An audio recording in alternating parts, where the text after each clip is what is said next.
Hey guys. Hey man, first of all, congratulations on the victory. That was kind of 2 minutes of just chaos in there. Was that basically what you were expecting? No, I wasn't expecting that. I thought he was going to start off slower.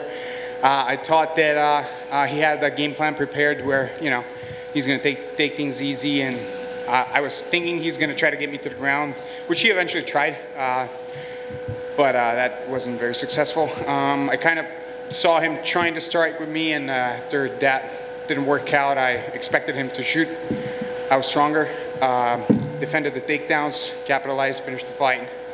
I wouldn't say it was too hard or too crazy, but I'm happy with the performance. Obviously landed that big shot, you hurt him very early on, dropped him a multiple amount of times. There's a lot of criticism online about the referee's stoppage. They said he should have stepped in a lot earlier than he did. When you were in there, did you think to yourself, man, this guy's letting it go? Yes, yeah, I think it was a late stoppage. I feel bad for Cruz. I saw him taking the damage, and he wasn't defending himself properly because a lot of it was landing. He was bleeding a little bit, so I thought that it could have been stopped sooner. His corner was yelling, he's gassing out. I wasn't gassing out. Of course, my tempo was slowing down, but I wasn't gassing out. I was preparing for this fight. I had a full camp. I could have kept that going. Momentum. I hope he's okay. I hope nothing bad happened. I mean, I don't think it was too crazy, but it definitely could have been stopped a little bit sooner, just so he can get back in the game a little bit sooner. But yeah, this is what it is, That's the fight game. You sign up for it. Nobody forced us to do this. We all love this. I don't think he feels bad for a minute. He tried. He failed. I mean, if he never failed in his life, or if nobody ever failed, we wouldn't be where we are at today. So props to him stepping in, making the fight happen. A lot of people have been asking us in the last, me at least, my manager had in the last couple of weeks, if the fight's still on, UFC's not advertising it, and it was a big card. I would guess, they wasn't sure if we were gonna, test positive for COVID or something like that, so there wasn't a huge advertisement on early prelims. But yeah, we both made it to the cage. We made a fight happen, and I got the best of it. You touched on it there while you were speaking that, you could have carried on that sort of tempo, but is there a moment in there where you go, well, I know I've got this guy hurt, but if I keep punching this much for this long, I'll eventually tire out? Was there a moment where you thought maybe you should take the foot off the gas, or did you just think, I've got this finish right here, I need to just go for it? Yeah, I saw the finish coming. Yeah, he was not I didn't think he could do it anymore. Every move he tried, I would just sprawl back on his hands, back on his shoulders, on his head. He couldn't carry my weight. He just moved to 55 from 45, so there's some disadvantage in weight, I believe so. And I was faster, I was stronger. It was inevitable. Congratulations, man. Appreciate it.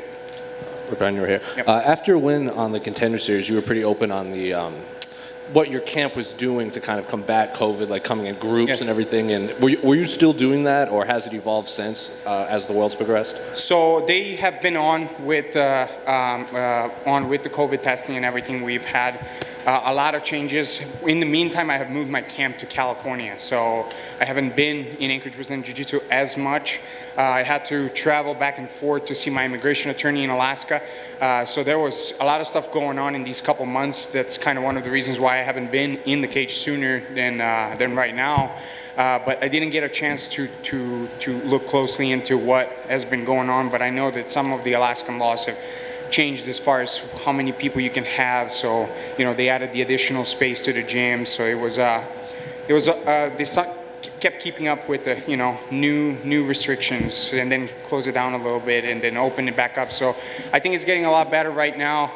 As I said just minutes ago in another interview, states are opening back up. Texas is leading the way. I'm honestly very happy to hear that and see that, and then it's about time for this country to get back on the feet. And this is a huge sport, and it's taking a lot of momentum right now. People love to see it. Everybody are following a lot, and I think the sooner we get everybody back on feet, the sooner we're going to have full arenas, and it's going to be probably better than ever it was, because we've had the fights going on when everybody else were shying away and kind of standing back. NBA, baseball, and all the other sports. So going off of that, for your next fights coming up, are you looking to fight stateside, or would you mind going to Fight Island for a fight? That also immigration, my case that I have going on right now, it's being worked on a national interest waiver. And these guys in immigration, they don't think I'm special enough, obviously. They denied it, so I have a right to appeal, right? So basically their answer to my national interest waiver was, well, when you applied for national interest waiver, you are not as special, or you are not a UFC fighter like you are today. You know, and like there's not a whole lot I can say, but my attorney's working on it, and it was kind of funny to me to like see, I mean, this country is so great because they let the people become great in it, right? You don't just take a done product and all right, now, you know, you're here, you're good, you know.